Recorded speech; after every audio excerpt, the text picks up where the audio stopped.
नमस्कार, मैं हूं सत्यपाल और आप देख रहे हैं CWB हिंदी न्यूज। शक संवत 1948 विक्रम संवत 2083 आज ज्येष्ठ मास के कृष्ण पक्ष की अष्टमी तिथि और दिन सोमवार है। तदनुसार अंग्रेजी तारीख 8 जून सन 2026। आज यानी 8 जून को ऑल इंडिया रेडियो यानी साल 1936 में आज ही के दिन इंडियन स्टेट ब्रॉडकास्टिंग सर्विस का नाम बदलकर आधिकारिक तौर पर ऑल इंडिया रेडियो यानी AIR कर दिया गया था। सबसे पहले आज की सुर्खियां। हरियाणा में आज से 3 दिन के लिए चलेंगी लू, पारा पहुंचेगा 45 के पार। भीषण गर्मी के बाद फिर बदलेगा मौसम। कॉकरोच जनता पार्टी यानी CJP के फाउंडर अभिजीत बोले, भारत की राजनीति में सिर्फ हिंदू मुस्लिम का एजेंडा, बेरोजगारी चिंता का विषय। लेडी टीचर मनीषा के पिता आमरण अनशन पर बैठेंगे। भिवानी में हुई महापंचायत में किया ऐलान, बोले जल्द CBI करे खुलासा। दावा, नीट पेपर लीक के बाद NTA सिस्टम बदलेगा। एक्सपर्ट सवाल तैयार तो करेंगे पर पता नहीं होगा कि किस एग्जाम के लिए किया। हरियाणा के किसानों के लिए खुशखबरी, प्राकृतिक खेती पर मिलेगी आर्थिक सहायता। 10वीं व 12वीं के बोर्ड परीक्षा में बेटे लाएंगे 80% अंक तो मां को मिलेंगे हर महीने 2100 रुपए। हरियाणा सरकार का बड़ा फैसला। हरियाणा में इन लोगों के मुफ्त लगेंगे सोलर पैनल, बैंक गारंटी की भी नहीं पड़ेगी आवश्यकता। पंचकुला में होने वाला HVPNL प्रशिक्षण कार्यक्रम रद्द, नई तारीखों का इंतजार। हरियाणा में बड़ा साइबर सुरक्षा संकट, 10 लाख छात्रों का पर्सनल डेटा लीक होने का दावा। 2000 एकड़ में शुरू होगी स्मार्ट प्राकृतिक खेती। कुरुक्षेत्र से CM सैनी का ऐलान, बोले नुकसान की भरपाई करेगी सरकार। दीपेंद्र हुड्डा का सरकार पर हमला, बोले जंतर मंतर पर नई पार्टी को परमिशन, लेकिन किसानों और खिलाड़ियों को क्यों नहीं। अब डेटा बताएगा कहां बनेगी सड़क और कहां चाहिए शिक्षक। हरियाणा ने शुरू किया AI गवर्नेंस का नया मॉडल। हरियाणा में बड़े कंक्रीट के जंगल, पक्षियों का व्यवहार बदला, भोजन ढूंढने में आ रही है परेशानी, गुम हुआ कलरव।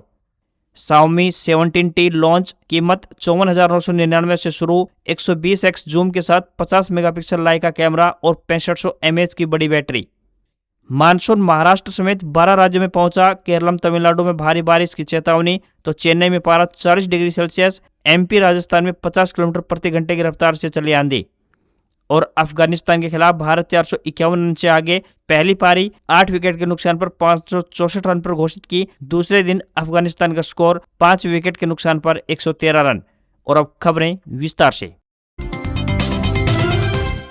हरियाणा के नारनौल में रविवार शाम को तेज बारिश दर्ज की गई। राजस्थान बॉर्डर से सटे गांव में मौसम ज्यादा खराब रहा। हरियाणा में मौसम अगले 7 दिनों तक उतार चढ़ाव भरा रहने वाला है। मौसम विभाग के ताजा पूर्वानुमान के अनुसार राज्य में एक बार फिर से गर्मी बढ़ने के आसार हैं। 8 से 10 जून तक अधिकांश क्षेत्रों में मौसम शुष्क रहेगा और कई स्थानों पर लू यानी हीटवेव का असर देखने को मिलेगा। इस दौरान पारा 45 डिग्री सेल्सियस पार जा सकता है। 11 और 12 जून को फिर से आंधी बारिश की गतिविधियां लौटने की संभावना है। उधर राज्य के औसत अधिकतम तापमान में पिछले 24 घंटों के दौरान 3.8 डिग्री सेल्सियस की वृद्धि दर्ज की गई। हालांकि तापमान अभी भी सामान्य के आसपास बना हुआ है। राज्य में सबसे अधिक तापमान 43.1 डिग्री सेल्सियस रोहतक में दर्ज किया गया। मौसम विभाग के अनुसार 8, 9 और 10 जून को राज्य के अलग अलग हिस्सों में लू चल सकती है। तापमान में अधिक बढ़ोतरी होने के कारण लोगों को दोपहर के समय गर्मी का अधिक सामना करना पड़ सकता है। जून महीने में हरियाणा में सामान्य से अधिक हीटवेव वाले दिनों की संभावना भी मौसम विभाग पहले ही जता चुका है। 11 जून को मौसम फिर करवट लेगा। इस दिन कुछ स्थानों पर लू के साथ साथ गरज चमक, बिजली गिरने और 40 से 50 किलोमीटर प्रति घंटे की रफ्तार से तेज हवाएं चलने की संभावना है। वहीं 12 जून को भी कई इलाकों में आंधी, बिजली और तेज हवाओं के साथ मौसम खराब रह सकता है। हरियाणा में बढ़ते शहरीकरण और तेज होते यातायात का असर अब पक्षियों पर भी साफ तौर पर दिखाई देने लगा है। हालिया शोध में सामने आया है कि शोर शराबे वाले इलाकों में पक्षियों के भोजन तलाशने की क्षमता घट रही है। वे पहले की तुलना में अधिक बेचैन दिखाई देते हैं। शोर होने के कारण उन्हें भोजन खोजने में अधिक कठिनाई का सामना करना पड़ रहा है। इतना ही नहीं, शोर की वजह से उनकी आवाज बढ़ गई है, मगर उनके आपसी संवाद की प्रभावशीलता कम होती नजर आ रही है। शोधकर्ताओं का मानना है कि ध्वनि प्रदूषण पक्षियों के सामान्य व्यवहार और उनके अस्तित्व के लिए भी चुनौती बनता जा रहा है। ऐसे में शहरों में क्वाइट जोन विकसित करने, हरित क्षेत्रों को बढ़ाने और वेटलैंड्स के संरक्षण की आवश्यकता और अधिक बढ़ गई है। अध्ययन के दौरान रोहतक, गुरुग्राम और झज्जर के विभिन्न क्षेत्रों को शामिल किया गया। अध्ययन में गौरैया, मैना, कबूतर, बुलबुल और कोई जैसी सामान्य पक्षियों का 4 से लेकर 8 सप्ताह तक सुबह 6 से 9 बजे और शाम 4 से 7 बजे तक अवलोकन किया गया। शोर वाले इलाकों में पक्षी ज्यादा बोलते हैं, मगर गौर करने वाली बात यह है कि उनका संदेश कम पहुंचता है। इसे ध्वनिक मास्किंग कहा जाता है। है। प्रजातियों के अनुसार गौरैया और बुलबुल सबसे अधिक प्रभावित पाई गई, जबकि कौवा और कबूतर ने अपेक्षाकृत बेहतर अनुकूल क्षमता दिखाई। अध्ययन का निष्कर्ष है कि ध्वनि प्रदूषण न केवल मानव स्वास्थ्य का मुद्दा है, बल्कि यह पक्षियों के भोजन, संचार और जीवन से जुड़े व्यवहारों पर भी गंभीर असर डाल रहा है। कॉकरोच जनता पार्टी द्वारा जंतर मंतर पर प्रदर्शन किए जाने पर कांग्रेस सांसद दीपेंद्र सिंह हुड्डा ने कहा कि अच्छी बात है कि कोई जनता की आवाज उठाए और जंतर मंतर पर उन्हें प्रदर्शन करने की परमिशन भी मिले। हुड्डा ने कहा कि किसानों, कांग्रेस और पहलवानों को तो जंतर मंतर पर प्रदर्शन करने की कभी अनुमति नहीं दी गई। उन्होंने कहा कि कुरुक्षेत्र में भी प्रदर्शन करने की अनुमति नहीं दी गई, जिससे सरकार की नीतियों पर सवाल खड़े होते हैं। सांसद दीपेंद्र हुड्डा ने कहा कि मैं एक ही बात सरकार को बोलना चाहता हूँ कि साल 2014 से पहले पीएमटी की परीक्षा और नीट की परीक्षा होती थी, लेकिन कभी पेपर लीक की घटना सामने नहीं आई। यह इम्तिहान देश के बच्चों का इन पर अटूट यकीन था कि जो देश की आजादी के बाद शुरू किए गए और आज तक चल रहे हैं। उन्होंने कहा कि कभी कोई भी सरकार में पेपर लीक नहीं हुआ, साल 2014 के बाद ही सारे पेपर लीक क्यों हुए। दीपेंद्र हुड्डा ने कहा कि अभी 90 के करीब पेपर लीक हो चुके हैं। हर साल पेपर लीक होते हैं। हमारे 6 बच्चों ने आत्महत्या भी कर ली है क्योंकि वे दोबारा से पेपर देने का प्रेशर नहीं झेल पाए। उन्होंने कहा कि हम जवाबदेही शिक्षा मंत्री धर्मेंद्र प्रधान से ना मांगे तो फिर उनका इस्तीफा न मांगे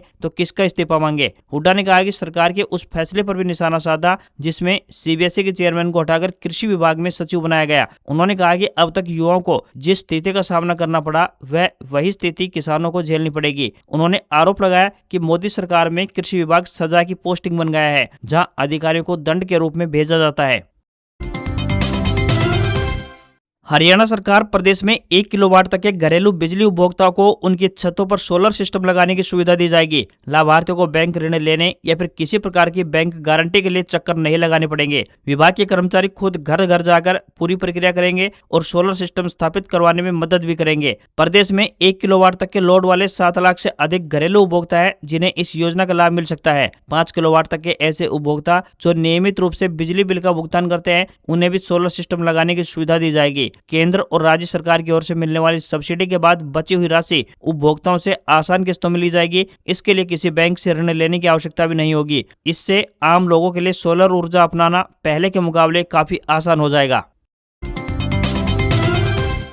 हरियाणा सरकार ने साल 2047 तक प्राकृतिक खेती का दायरा बढ़ाने के लिए बड़ा रोड मैप तैयार किया है। वर्तमान में 0.14% प्राकृतिक खेती क्षेत्र है, जिसे बढ़ाकर 20% करने का इरादा किया गया है। इसके लिए नई योजना पर काम किया जा रहा है। प्रस्ताव के अनुसार प्राकृतिक खेती का सर्टिफिकेशन कराने वाले किसानों को 3 से लेकर 5 सालों तक प्रति एकड़ 10,000 रुपए का अनुदान भी दिया जा सकता है। फिलहाल 19,000 किसानों ने लगभग 37,000 एकड़ भूमि का प्राकृतिक खेती के लिए पंजीकरण करवाया है। सरकार प्राकृतिक खेती के अलावा बागवानी और मत्स्य पालन क्षेत्रों पर भी फोकस कर रही है। इसके लिए बहुत सारे बड़े लक्ष्य तय किए गए हैं। प्रदेश में कोल्ड स्टोरेज क्षमता बढ़ाने की भी योजना तैयार की गई है। इससे फल, सब्जियों और अन्य कृषि उत्पादों के भंडारण को उचित सुविधा मिलेगी। साथ ही किसानों को बेहतर कीमत मिलने की भी संभावना बनेगी। इसके अलावा सरकार खराब जमीन के सुधार पर भी फोकस कर रही है। किसानों को रियल टाइम प्राइस ट्रेंड्स और मार्केट इंटेलिजेंस उपलब्ध करवाने के लिए AI आधारित मोबाइल ऐप विकसित किए जाएंगे। इसके अलावा किसानों और एग्री बिजनेस कंपनियों के बीच गारंटीड बाईबैक के साथ कॉन्ट्रैक्ट मॉडल भी मिलेगा। सरकार एग्री टूरिज्म को भी बढ़ावा देने की योजना पर काम कर रही है। साथ ही अधिक दाम देने वाली फसलें भी उगाई जाएंगी, जिससे किसानों के लिए नई सब्सिडी योजनाएं भी शुरू की जा सके।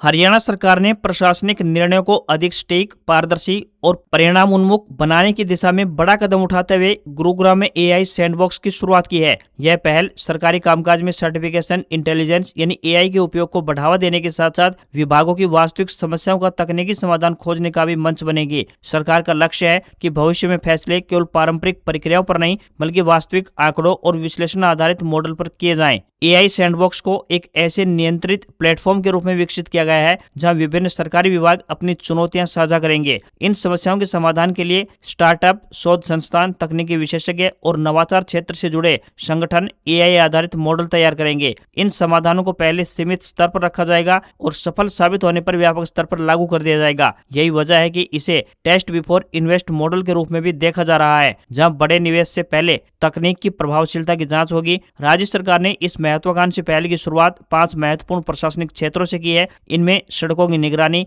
स्कूलों में शिक्षकों की तैनाती, स्वास्थ्य सेवा सेवाओं का प्रबंधन, जलापूर्ति से जुड़ी शिकायतों का समाधान तथा जन शिकायत निवारण व्यवस्था शामिल है। सरकार का दावा है कि इस तकनीक के माध्यम से योजनाओं और सेवाओं की डिलीवरी को अधिक तेज, पारदर्शी और जवाबदेह बनाया जा सकेगा।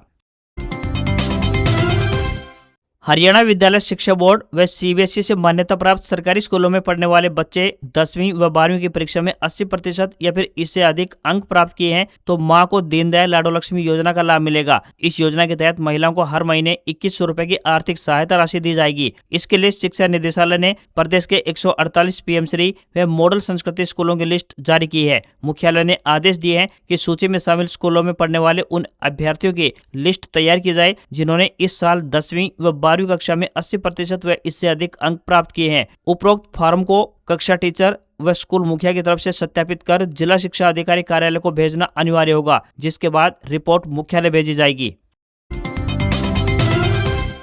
हरियाणा के भिवानी में लेडी टीचर मनीषा की मौत के मामले में उनके पिता संजय ने आमरण अनशन पर बैठने का ऐलान किया है। रविवार को ढाणी लक्ष्मण गांव में हुई महापंचायत में संजय ने कहा, मैं अपनी बेटी को न्याय दिलाने के लिए डीसी कार्यालय के सामने आमरण अनशन पर बैठूंगा। मैं आम लोगों से अपील करता हूं कि इस न्याय की लड़ाई में मेरी मदद करें। मामले को लेकर गठित संघर्ष समिति ने सरकार को 21 दिन का अल्टीमेटम दिया है। समिति का कहना है कि यदि तय अवधि के भीतर न्याय नहीं मिला तो 29 जून को डीसी कार्यालय के बाहर आमरण अनशन शुरू किया जाएगा। पिछले साल 13 अगस्त को मनीषा की डेड बॉडी मिली थी। परिवार ने हत्या के आरोप लगाए थे। इस मामले की जांच सीबीआई कर रही है। परिवार का कहना है कि अभी तक सीबीआई ने इस केस में खुलासा नहीं किया है। कमेटी ने सरकार को 21 दिन का समय देने का फैसला किया है। यदि इस अवधि में न्याय नहीं मिला तो 29 जून से भिवानी स्थित डीसी कार्यालय के बाहर अनशन आमरण शुरू किया जाएगा। पूर्व विधायक ओम प्रकाश गोरा ने कहा, मनीषा मामले को लेकर पहले भी महापंचायत हो चुकी है। प्रदेश सरकार इस मामले में लीपापोती कर रही है जो उचित नहीं है। हमारी मांग है कि सरकार मामले को दबाने के बजाय पीड़ित परिवार को न्याय दिलाने का काम करे।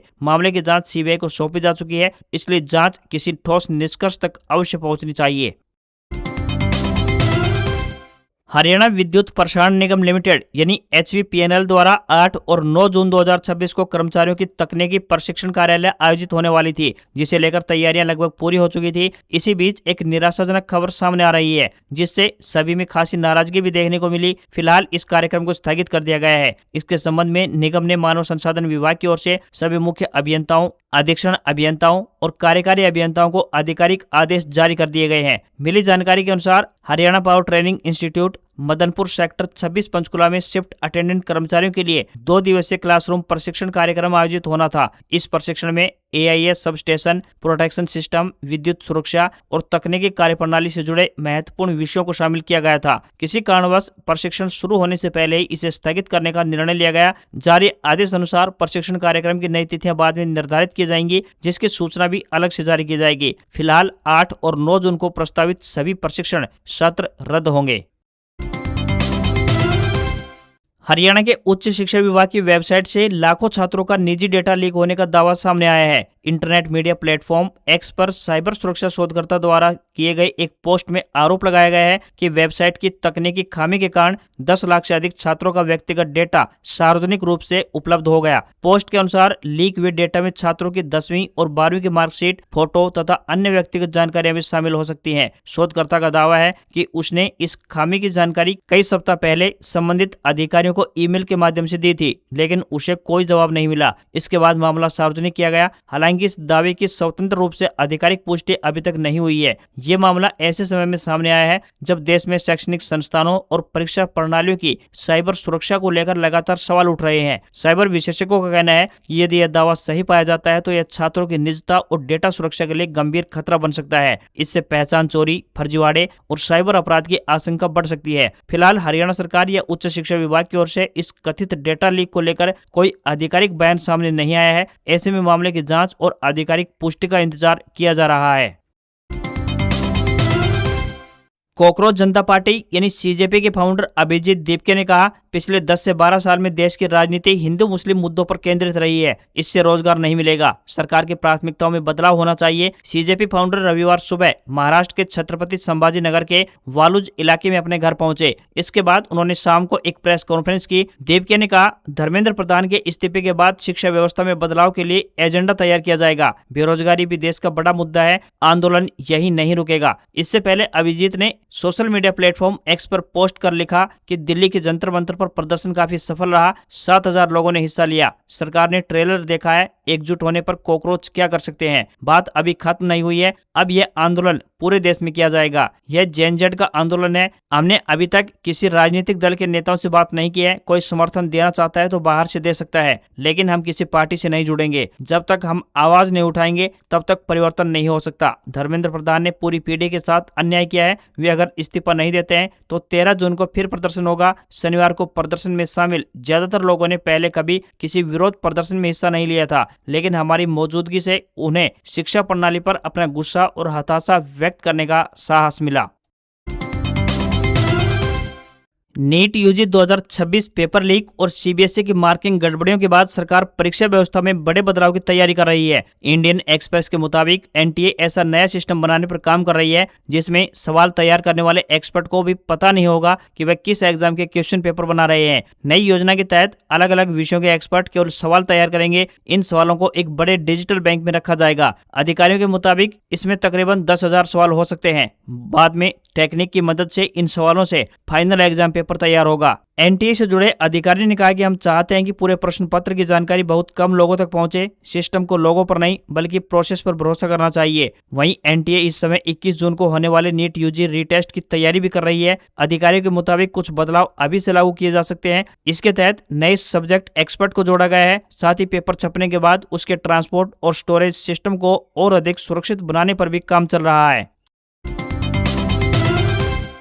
मानसून रविवार को 4 और राज्यों त्रिपुरा, नागालैंड, असम और अरुणाचल प्रदेश में पहुंच गया। महाराष्ट्र में मानसून केवल दक्षिण कोंकण तक बढ़ा। इसके चलते 9 जून तक सिंधुदुर्ग और रत्नागिरी में भारी बारिश हो सकती है। हालांकि अगले हफ्ते तक राज्य में बारिश का पैटर्न कमजोर रहने का अनुमान लगाया गया है। आईएमडी के मुताबिक मानसून के कारण केरलम, कर्नाटक, गोवा और तमिलनाडु में कई जिलों में भारी बारिश हो रही है। हालांकि तमिलनाडु की राजधानी चेन्नई में लगातार 5वें दिन पारा 40 डिग्री सेल्सियस का आंकड़ा पार कर गया। देश में गुजरात को छोड़कर अन्य सभी राज्यों में प्री मानसून बारिश हो रही है। मध्य प्रदेश, उत्तर प्रदेश, राजस्थान, बिहार, झारखंड, हरियाणा, हिमाचल प्रदेश समेत नॉर्थ ईस्ट के राज्यों में शनिवार को तेज बारिश दर्ज की गई। तो वहीं राजस्थान के बीकानेर में बारिश के साथ ओले गिरे। 3 दिन की देरी से पहुंचने के बाद मानसून ने अब रफ्तार पकड़ ली है। 4 दिन के अंदर इसने 7 राज्यों को कवर कर लिया। अगले 10 दिनों में इसके बिहार, झारखंड और उड़ीसा पहुंचने की भी संभावना है। यूरोपीय मौसम एजेंसी के अनुसार प्रशांत महासागर में अल नीनो बनने की प्रक्रिया शुरू हो गई है। ताजा आंकड़ों में समुद्र का तापमान उस स्तर से ऊपर पहुंच गया है जिसे अल नीनो की शुरुआत माना जाता है। टेक कंपनी Xiaomi ने भारत में अपना नया प्रीमियम स्मार्टफोन Xiaomi 17T और Xiaomi FX Mini LED TV launch कर दिया है। स्मार्टफोन 120x जूम के साथ 50 मेगापिक्सल लाइका कैमरा, 6500 mAh की बैटरी और फ्लैगशिप लेवल फीचर्स के साथ पेश किया है। कंपनी ने इस फोन को खासतौर पर उन यूजर्स के लिए पेश किया है जो प्रीमियम डिजाइन, पावरफुल परफॉर्मेंस और हाई एंड कैमरा एक्सपीरियंस चाहते हैं। Xiaomi 17T को 2 वेरिएंट में पेश किया गया है। इसके 12GB RAM plus 256GB storage वाले शुरुआती वेरिएंट की कीमत 59,999 रुपए रखी गई है, लेकिन लॉन्च ऑफर में 5,000 रुपए के डिस्काउंट के बाद इसे 54,999 रुपए में खरीदा जा सकता है। Phone 3 colour option violet, blue और ब्लैक में मिलेगा। भारत में इसका मुकाबला OnePlus 15R और Vivo V70 जैसे स्मार्टफोन से होगा। वहीं Xiaomi FX Mini LED TV को 4 वेरिएंट में पेश किया गया है। इसकी शुरुआती कीमत 32,999 रुपए तय की गई है। लॉन्च ऑफर में फिलहाल इसे 29,999 रुपए में खरीदा जा सकता है। फोन की सेल 10 जून और टीवी की सेल 11 जून से प्रारंभ होगी। फोन में 6500 mAh की बड़ी बैटरी, सिलिकॉन कार्बन बैटरी दी गई है जो लंबे समय का प्लेबैक टाइम और बैकअप देती है। यह 67 watt hyper charge fast charging, 50 watt charging और 22.5 वाट वायर्ड रिवर्स चार्जिंग को भी सपोर्ट करता है। हालांकि कंपनी बॉक्स में अडेप्टर साथ नहीं दे रही है। बॉक्स में केवल type A to type C cable मिलेगी। भारतीय बाजार में 8 मई से शुरू होने वाले हफ्ते की शुरुआत गिरावट के साथ हो सकती है। गिफ्ट निफ्टी 350 अंक नीचे है जिससे संकेत मिल रहे हैं। वहीं इस हफ्ते भी ट्रेडर्स की नजर विदेशी निवेशकों की बिकवाली से लेकर ईरान अमेरिका तनाव जैसे फैक्टर्स पर बनी रहेगी। भू राजनीतिक तनाव के कारण कच्चे तेल की कीमतें ऊंची बनी हुई है जिससे निवेशकों का सेंटिमेंट कमजोर हुआ है। अगर बाजार 23,000 के लेवल से नीचे गिरता है तो बिकवाली का दबाव और तेज हो सकता है जिससे बाजार में आगे और कमजोरी आ सकती है। इसके उलट अगर बाजार 24,100 के ऊपर टिकने में कामयाब रहता है तो मौजूदा मंदी का माहौल खत्म हो सकता है और बाजार में अच्छी रिकवरी देखने को मिल सकती है। आज खबरों में इतना ही। देखते रहिए आपका अपना हरियाणा का सबसे बेहतरीन news channel CWB Hindi news. नमस्कार। इसी आशा के साथ आपका दिन शुभ रहे।